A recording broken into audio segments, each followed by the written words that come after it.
karya Puspa Indah Taman Hati ini memang merupakan sebuah film yang menurut saya perlu sekali dihadirkan.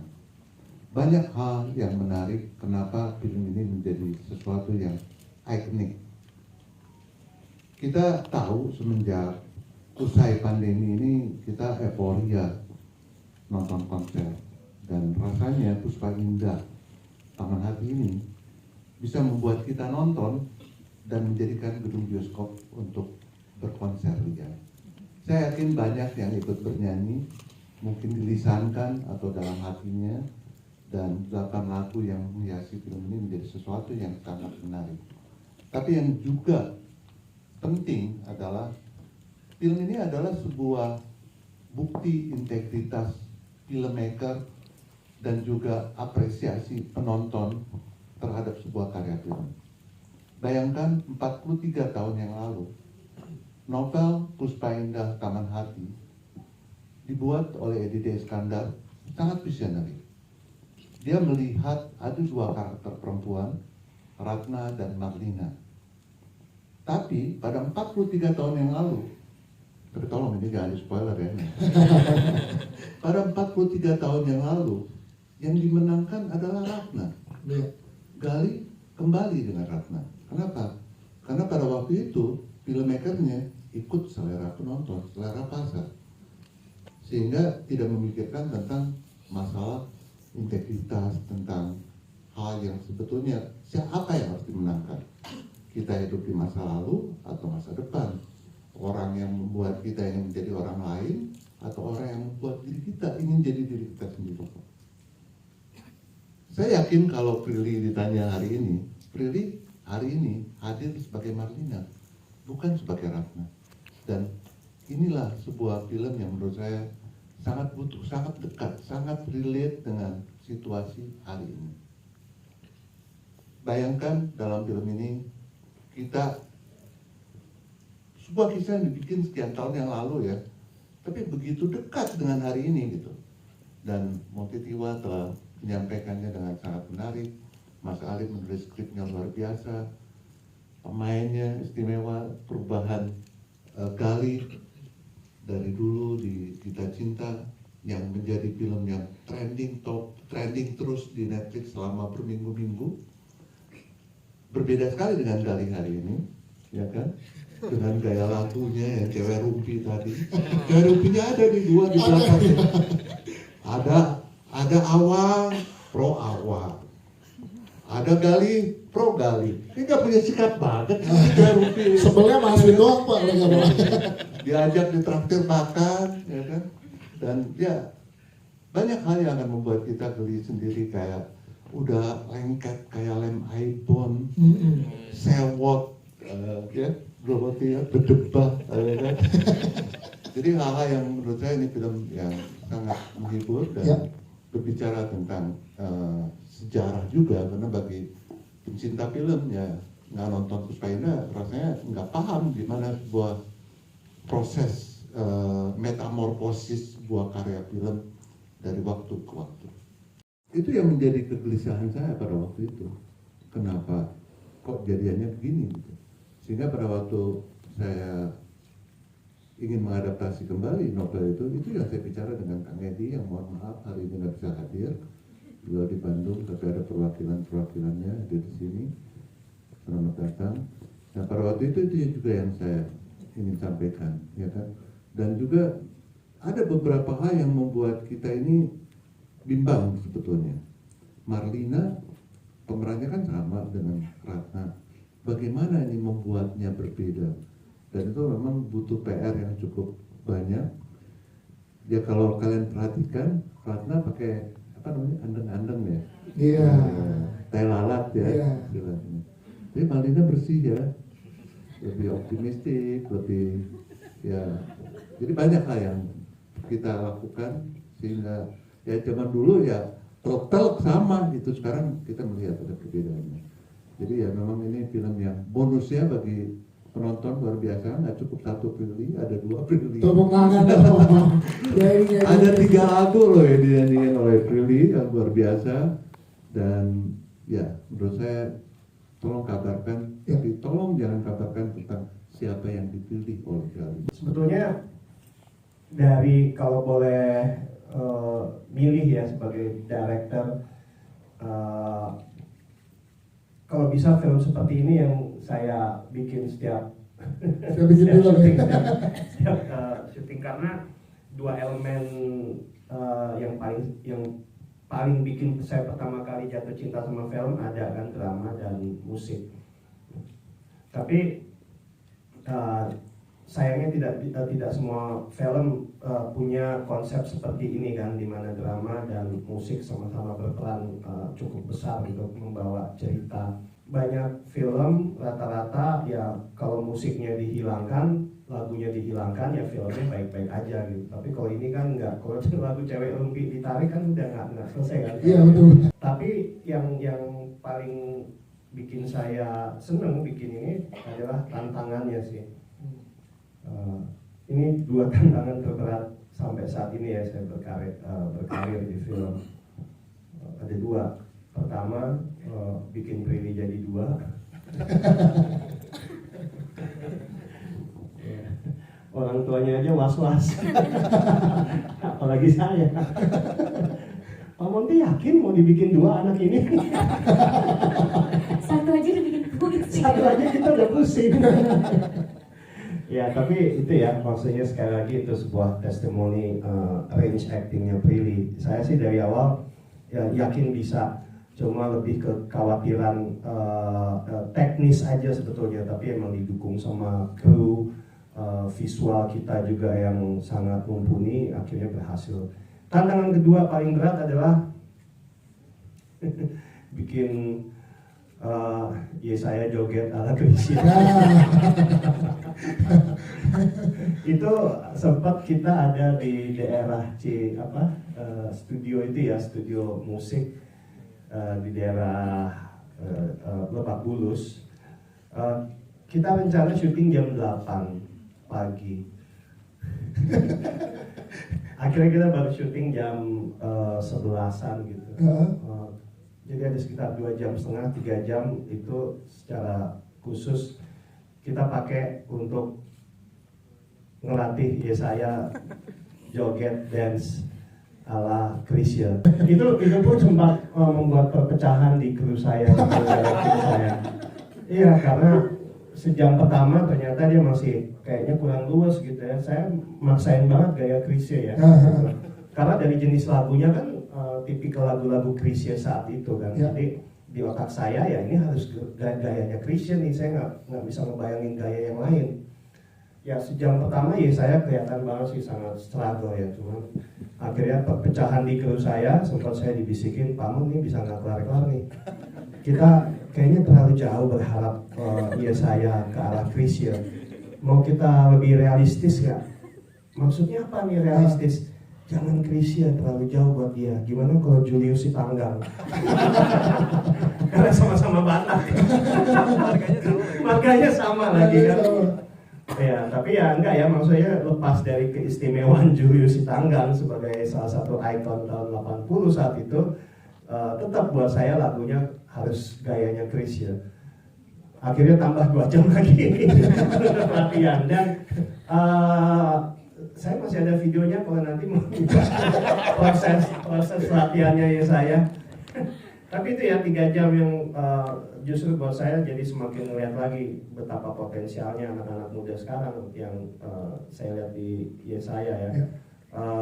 Kemauan belajarnya, uletnya, gigihnya, sesuatu yang dia nggak tahu tapi dia mau sampai tahu, itu cukup membuat hati saya optimis untuk menjalani sisa syuting. Thank you, yes. Yes, itu dia. Untuk Prilly saya japri aja deh Pak. Tapi ya itu ya, maksudnya apalagi yang bisa saya ngomong tentang Prilly ya di titik ini setelah berapa kali film sama Prilly. Di setiap saya kasih tantangan baru, dia selalu berhasil melewati tantangan itu gitu. Sehingga akhirnya memberikan tantangan ke Prilly udah bukan tantangan lagi buat saya. Karena kayaknya jadi nggak exciting buat saya, karena setiap tantangan yang baru saya pikir dia nggak bisa, dia bisa. Lama-lama kan jadi males juga kan. Sampai saya udah di titik sekarang, ya udah terserah lu deh. Ya. Sebenarnya saya takut Pak sama Bapak. Itu di belakang harus bisa, aku dimarahin. Dari semua pemain kan, gayanya, gesturnya, body, badannya, geraknya itu kan, ini kan sebuah film yang spesifik, stylenya tuh spesifik, gayanya, vibe jalannya, gerak tubuh, tutur kata, spesifik gitu. Ya, kalian yang udah nonton pasti tahu maksud saya ya. Jadi artinya ini harus didukung sama assemble cast yang juga bisa mendeliver itu. Dari tadi kita cuma ngomong masalah Prilly dan Yesaya ya, tapi kalau kalian yang sudah nonton pasti setuju kan, the whole cast semuanya bisa, dari cara jalannya, cara geraknya, cara bertuturnya. Ini yang buat saya kayak, ini mereka udah nge-prank saya bagaimana gitu saja. Mereka udah latihan duluan gitu kan, sebelum saya masuk, makanya saya khawatir sendiri, taunya bagus. Ya, Nala, Jasmine, Sada, ya Sada lu selama ini horor kok, ini malah bagus. saya tadi agak gambling juga sama Sada nih kan, karena dia biasanya urusannya sama Demit. Jadi di saat aku meranin Marlina, aku sebelah Ratna. Di saat meranin Ratna, sebelah Marlina. Bayangin gimana caranya saat Marlina dan Ratna satu frame, coba. Kayak setiap Ratna dialog, padahal aku sendiri yang dialog. Apaan sih Ratna nih? Gitu kan. Pas Marlina kayak, udah dong Marlina, jangan insecure gitu ya kan. Jadi kayak susah buat aku tuh, gimana caranya pas Ratna aku bener-bener ya ada di kakinya Ratna gitu, nggak kepikiran sama perasaannya Marlina gitu. Nah pas di Marlina aku juga nggak kepikiran sama Ratna, karena pas di Marlina aku juga kadang kayak, Pak, tapi kasihan loh Pak Ratna, protes ke Pak Monty. Terus kata Pak Monty, bukan gue yang nulis. Lu kenapa jadi kebaperan gini sih gitu kan. Itu susah di situnya sih. Tapi akhirnya gara-gara main film ini aku jadi ngerti posisi menjadi masa lalu dan posisi menjadi masa depan. Gitu. Jadi kalau terjadi di dunia nyata kita mungkin sebel sama masa lalu, tapi ternyata masa lalu juga punya perspektifnya sendiri gitu.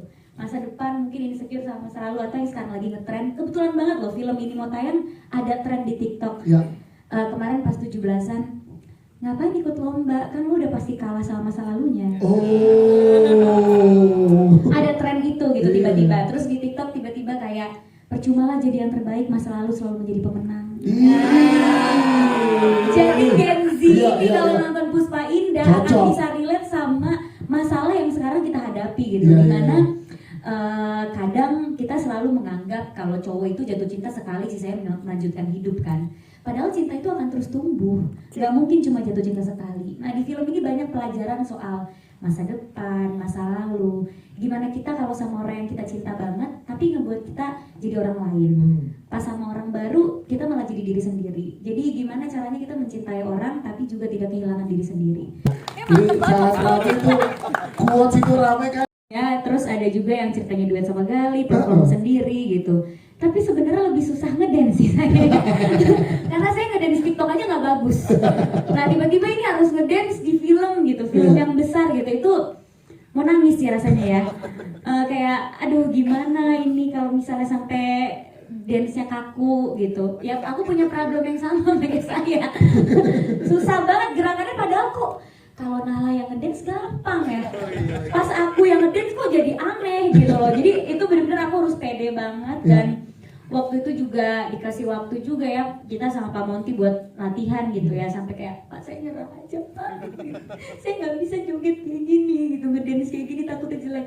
Tapi ya karena arahan Pak Monty dan semangat yang dia kasih, jadi saya harus bisa gitu kan. Balik lagi itu tantangan juga gitu. Terus apalagi Marlina di sini ditaksir sama Gali juga salah satunya karena suaranya. Jadi gimana caranya aku tuh bisa pede nyanyi, ceritanya bisa mempesona gitu. Itu juga susah ya, karena aku agak gak pedean kalau nyanyi gitu. Jadi ya sudah, kita ini Marlina tuh orang yang percaya diri. Dia disukai sama banyak orang, mari kita bisa masuk ke karakter Marlina. Karena aku tidak setuju dengan kata-kata masa lalu ada pemenangnya, karena kalau dia pemenangnya dia nggak mungkin stay di masa lalu. Jadi aku sebagai masa depan Marlina. Oh, oke, clear ya teman-teman ya. Jelas sangat sulit. Terima kasih buat pertanyaannya. Sebenarnya dari Gita Cinta ke Puspa itu kan Gita Cinta nggak ada joget-jogetnya Pak ya, nggak ada sama sekali. Nah terus tadi udah disampaikan sama Pak Monty, memang itu bener adanya. Gue tuh sampai butuh beberapa jam untuk masuk ke zone yang kayak oke, gue bisa nih nari gitu. Karena gue kaget banget pas jadi di scene itu adalah scene Gali itu personalitinya tuh agak berubah. Jadi dari dia yang biasa menyampaikan lagu-lagu yang deep, yang slow itu tuh berubah karena keadaan pasar itu sukanya yang seperti itu. Nah di situ tiba-tiba Pak Monty bilang, yes, nanti lo nari ya. Asli itu rasanya kayak lutut gue mau copot. Gue kayak mau nyerah kan. Tapi kayak tidak mungkin. There's no going back. Udah di tengah-tengah nih gitu ya. Iya. Ya akhirnya waktu itu fun fact dibantuin sama Gurfir, itu asrada kita. Karena dia juga doyan joget ya. Dia memang suka joget juga kali Pak ya Gurfir. Oh, gemar dia. Gemar joget. Jadi dia kasih referensi gitu kayak dibilang yes, lu coba aja bro, lu ikutin gayanya yang ini. Terus akhirnya yaudah dicoba-coba ya akhirnya nggak tahu sih, menurut saya sih juga masih nggak nyaman ya, pas ngelakuin itu masih nggak nyaman banget ya, tapi akhirnya tidak disuruh take lagi, jadi saya menganggapnya oke. Thank you. Iya, cewek Ruby. Coba dong tipis-tipis. Ya, boleh siapin alat tangannya teman-teman media. Cewek Ruby. Kasih tipis-tipis ya sedikit ya saya. Bahu gue langsung mau copot. Udah lah, nggak usah lah ya. Nanti malam ya di dalam nanti malam. Jelas karena kalau menurut gue sendiri, kalau disuruh pilih karakternya Ratna dan Marlina untuk berhubungan ya, apalagi kalau misalkan hubungan yang cukup serius, gue sih pasti memilihnya model Marlina. Karena kalau Ratna itu kan modelnya kayak misalkan dia dibilang sama bokapnya nggak boleh dia anak yang miskin apa bla bla bla, mobilnya nggak punya apa. Kalau Marlina tuh bisa ngomong gitu, enggak, aku punya pilihan ini, aku maunya yang ini gitu. Dan gue pun jadi bisa kerjasama dong sama pasangan gue gitu. Jadinya ya pastinya untuk menjalankan hubungan lebih positif sih model-model yang Marlina gitu. Ya ini jadi tadi gue bilang bahwa sebuah film yang sangat menarik menggabungkan antara tadi kita bilang udah lama kita nggak punya film yang juga ada sisi musiknya, kita bisa nyanyi bareng-bareng, sebuah drama yang benar kata Papa Arwes sangat relate. Tadi Prilly juga gue baru tahu tuh ada urusan TikTok itu, ntar gue lihat. Tentunya gue juga lebih milih masa depan daripada masa lalu. Karena masa lalu ya udahlah ya, masa lalu ya. Move on. Itu sih nggak bisa ngomong panjang lebar, tapi selamat buat semuanya. Thank you Monty, thank you Bapak Arwes. Kalian juga kes-kes semua yang luar biasa. Senang bisa berada di antara kalian semua. Tapi gue selalu happy emang syuting sama Prilly. Karena gue bisa bully dia. Gitu, intinya gitu. Selalu gue bully dan dia terima aja gitu. Itu sih ya, menandakan kedekatan kita kan. Itu aja sih, thank you ya. Terbantu juga, ini kan kita challenging juga, salah satunya adalah skripnya menggunakan bahasa baku, gitu kan. Kita semua menggunakan bahasa baku. Nah, banyak hal-hal yang aku ketika baca skrip juga ada beberapa kata yang aku tidak terlalu mengerti, atau nggak terlalu tahu juga gimana cara misalnya mengucapkannya kalau dalam bahasa baku. Dan ternyata Prilly itu jago sekali ngomong bahasa baku gitu kan. Jadi kayak banyak yang kadang-kadang kayak Pril coba kalau ini gimana ngomongnya apa gini gitu. Jadi kayak banyak emang dari masa lalu. Kena bully lagi. Kena lagi nih Bang. Iya, jadi banyak sharing sama Prilly untuk terkait bahasa. Iya, gitu. Kalau dance saya kenalan gantian Kalau gitu ya. dance gantian aku yang sharing ke Prilly gitu kayak, Pril ayo kita gini gitu sih. Tingkatan kesulitannya gimana ngelatih Prilly untuk dance? Oh, Prilly mudah sekali. Ya saya lain cerita ya. Iya, awalnya sih agak susah sih build chemistry, apalagi ini kan 70s or 90s ya. 80s. Iya, dan itu pakai bahasa baku. Awalnya kita juga kayak bingung ini gimana. Waktu itu Kak Prilly juga sempat bilang, kamu tahu nggak sih TikTok yang babi? Oh, TikTok Barbie ya, Iya. TikTok Barbie. Aku jadi nontonin. Oh gini. Bahasa baku. Kita latihan bahasa baku juga. dengan nonton TikTok Barbie. Berarti bahkan di kalian bukan nggak tahu cara mengucapkan, bahkan nggak pernah dengar kata-kata itu gitu. Iya. Oh, baru lahir ya kayaknya. Di era ya teman-teman media sabar ya, kita merasa seumur di sini ya. Tapi proses itu lama nggak ya beradaptasi dengan bahasanya, kata-katanya kalian berdua? Menurut aku seru sih. Iya. Seru, apalagi living in the 80s ya, dengan dikemas dengan something youthful juga gitu. Dan hasilnya believable juga buat kita, kalian bersahabat lama dan nyampe juga ke kita. Tepuk tangan dong untuk kemas rambut ya anti badai gitu ya. Itu sempat sih, jadi make upnya kan ngebentukin beberapa rambut sebenarnya. Pilih beberapa rambut, ada 3 rambut lah. Akhirnya dipilih rambut yang anti badai gitu loh. Oke. Gitu. Yang tadi yang ada di film ya. Iya kan, pada saat itu kan kita syuting hujan terus kan, hujan kan. Jadi ada satu momen waktu itu tiba-tiba hujan tuh di kampus. Nah terus habis itu gue jalan, tiba-tiba tuh air hujan tuh kayak nggak ngerespon rambut gue, nggak ngaruh, jadi masih tetap stay gitu lah dengan tuh si badai gitu. Berarti benar kali ya. Jadi di situ gue senang banget. Jadi di sini gue sebagai Aswin tuh kayak banyak belajar sih, gue banyak belajar bagaimana caranya gue tuh bisa masuk ke masa lalu gitu. Jadi tokoh si Aswin ini, jadi gue sempat nonton tuh tokoh si Aswin dengan cara perilakunya dia, dengan cara intonasi dia berkata.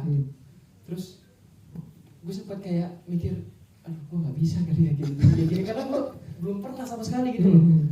Terus akhirnya gue ngomong sama Pak Monty gimana nih Pak Monty, bantuin dong.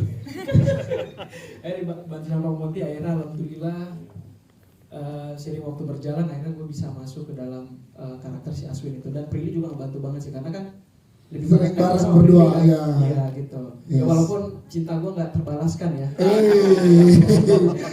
Ada yang saya. Kalau itu sih kayaknya nggak peduli. Untuk karakternya sendiri sebenarnya gue nggak ada apa ya, agak lumayan gampang untuk nyesuaiin sama karakternya sendiri. Cuman sama kayak Prilly sama ya saya, justru gue di sini tantangan gue itu salah satunya itu koreograf, tapi bukan joget. Fighting. Oh iya, ada scene fighting berdua sama. Dan itu cukup jadi tantangan baru gitu buat gua. Untungnya ada rambut dia yang jadi motivasi gua untuk bisa semangat berantem yang. Tapi gue jujur pada saat itu gue kepukul beneran, tapi gue nggak ngomong. Perlu diungkap sekarang. Emang sengaja kok. Tapi itu cuma ya udahlah ya. Gue rasa untung gue siaga nih. itu sengaja karena rambut lo sih emang sih. Jadi rambutnya Aswin tadi membuat motivasi terhadap karakter awal. Yang bikin emosi sih. Kan lu gue aja emosi ngeliat kaca. Itu paling ya bahasa sih memang sih. Karena ketidakbiasaan membawa bahasa baku. Jadi itu juga sebuah challenge yang ya untungnya bisa gue pun juga consult sama Mas Monty gitu. Pada saat syuting gimana cara bawainnya yang benar gitu, yang sesuai gitu. Dan akhirnya ya oke lah. Receh banget ya. Kan kalau misalnya berharapnya, iya kita serius banget sama acting coach berbulan-bulan. Kita tuh nonton TikTok sebenarnya. Jadi di TikTok tuh ada satu akun yang dia memang mempostingnya itu pakai bahasa baku. Nah terus kita nontonin aja bertiga, dengerin gitu cara nadanya, cara ininya. Nah habis itu kita kasih tahu lah ke acting coach kita, boleh gak pakai ini. Terus pas didengerin, oh iya ini juga bahasa baku. Akhirnya kita nonton berlima. Nonton parodi Barbie. Oke. Jadi itu Barbie yang didubbing, tapi dubbingnya tuh pakai suara 80-an gitu. Nah terus kita have fun banget, nggak yang bikin stres sih prosesnya, karena kita sama saling berbagi, terus saling ngasih tahu, oh kayaknya kayak gini deh. Terus kebetulan memang aku tuh punya sahabat yang kalau kita lagi slack gitu, kita lagi berantem, aku tuh ngomongnya jadi bahasa baku sama dia, ya saya yang pernah dengar kita teleponan.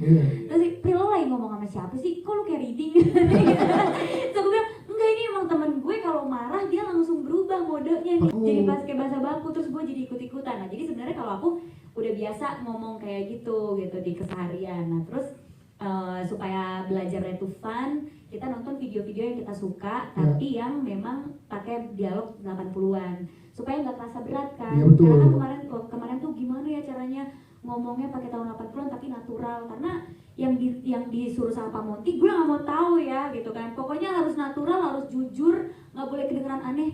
Iya pak, oke. Jadi kan kita harus nyari sesuatu yang kita suka kan. Jadi sebenarnya kita semua di sini aktingnya bagus karena takut dimarahin Pak Monty. Enggak, tapi sebenarnya kita semua nggak mau dong mengecewakan Pak Monty, apalagi dia udah yakin banget sama kita. Kalian pasti bisa gitu kan. Oke, kita carilah tontonan yang kita suka tapi dialognya 80-an dan akhirnya itu berhasil. Kebetulan saya pernah di posisi Ratna dan pernah di posisi Marlina ya. Gitu. Saya pernah menjadi mantan yang tidak terlupakan ya. Udah gue tahu mantannya siapa. Tapi pernah juga jadi pelampiasan gitu. Jadi ngerti lah perasaan Marlina, apalagi di dialog trailer itu ya. Mungkin memang Gali suka sama aku karena aku mirip saja dengan Ratna gitu. Dan terima kasih atas pengalaman itu ya, karena saya jadi bisa mengerti perspektifnya Marlina sama Ratna gitu ya. Walaupun waktu lagi kejadian sih, ya Pak Monty tahu lah karena dia teman curhat saya ya. Saya benar emosi gitu lah. Gimana sih nih bisa move on apa enggak sih nih orang gitu ya kan. Tapi alhamdulillah dengan kejadian itu saya jadi ngerti perasaan Gali. Sayangnya enggak lagi. Enggak, soalnya gue juga pas zaman SMA itu dan kuliah awal tuh gue nggak pacaran. Jadi nggak tahu rasanya posisi kayak gue lagi menjalin hubungan sama seseorang tapi yang sudah berlalu tuh datang tuh gue nggak ngerasain. Gali banget emang. Ini ya dia healthy relationship soalnya. Kalau saya kan roller coaster. Lebih ngerasa relate sama Marlina yang tipenya tuh lebih bubbly, lebih ceria, terus lebih menyuarakan apa yang dia rasakan gitu. Sedangkan Ratna kan kalem banget gitu. Kemarin waktu syuting Gita Cinta saya bilang sama Pak Monty, Pak ini nggak miskes Pak, takut Ratnanya nggak jadi Ratna gitu. Kalem banget gitu ya, kayak anggunly gitu ya. Kalau aku kan nggak terlalu anggun ya, nggak terlalu seanggun Ratna gitu.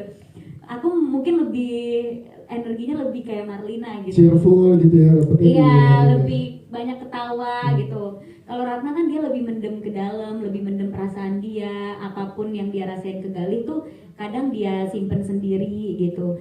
Jadi sebenarnya lebih susah di emosinya Ratna, apalagi di Puspa Indah Taman Hati ini, Ratna kan akhirnya balik lagi dengan masalah yang dia bawa gitu. Dia dijodohkan, dia nggak bahagia. Nah itu tuh sulit banget sih untuk bisa mengerti dan ada di posisi Ratna sebenarnya. Jadi sebenarnya di sini tuh yang salah keadaan ya. Ratna sama Marlina ya dengan perasaannya masing-masing itu valid, tapi keadaannya kan yang nggak mendukung mereka berdua gini. Dan Galih yang pada saat itu juga masih bimbang gitu.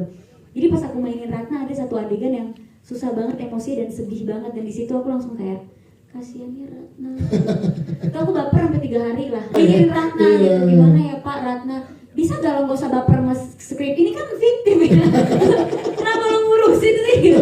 Baper gitu. Jadi sebenarnya di posisi Ratna tuh sulit banget juga. Jadi aku ngerasa sulit, tapi untungnya dengan arahan Pak Monty dan pemain yang lain aku alhamdulillahnya bisa ya gitu. Kita itu pas syuting Gita Cinta dan Puspa itu sebenarnya bukan kayak syuting yang berjauhan ya.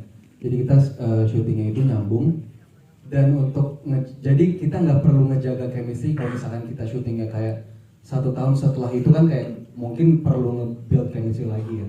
Ini nggak perlu, dan di awal-awal itu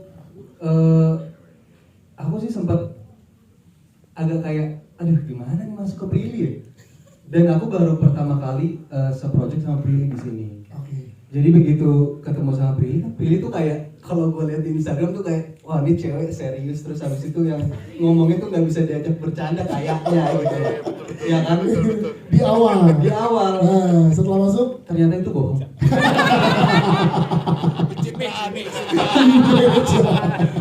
Enggak asli Prilly tapi asik, receh juga orangnya. Jadi begitu bercanda ya memang nyambung aja sih. Itu juga ngebantu banget. Jadi nggak terlalu kaku yang kayak tadi kan nggak enakan gitu mau ngomong, ternyata pas ngobrol kayak sama aja. Nggak saya sangkal sih. Memang benar saya receh banget ya. Ya saya ngapain aja ketawa gitu bawaannya gitu. Ya kayak tadi kata Mas Lukan, aku dibully aja ketawa gitu loh. Karena kayak lucu aja buat aku semuanya gitu. Jadi saya akhirnya kita udah mulai share lawakan ya. Setiap kita ngeliat ada yang lucu kita selalu sharing gitu. Terus akhirnya kita bisa ya ketawa di luar syuting gitu. Yang akhirnya itu ngebantu kita juga untuk di frame. Jadinya udah nggak kaku lagi, udah nggak takut-takut lagi gitu. Jadi bebas banget sih malah ngomong depan dia saya juga bebas ngomong depan aku gitu. Untuk teman-teman media yang sudah nonton, semoga Puspa Indah Taman Hati ini bisa ngasih banyak kebahagiaan ya, mulai dari musiknya, adegannya, bernostalgia ke tahun 80-an. Terus ini nih buat para Gen Z yang mungkin lagi nonton preskon ini ya, walaupun ini tahun 80-an, tapi sebenarnya isu yang diangkat itu zaman sekarang banget. Jadi rugi kalau nggak nonton Puspa Indah Taman Hati.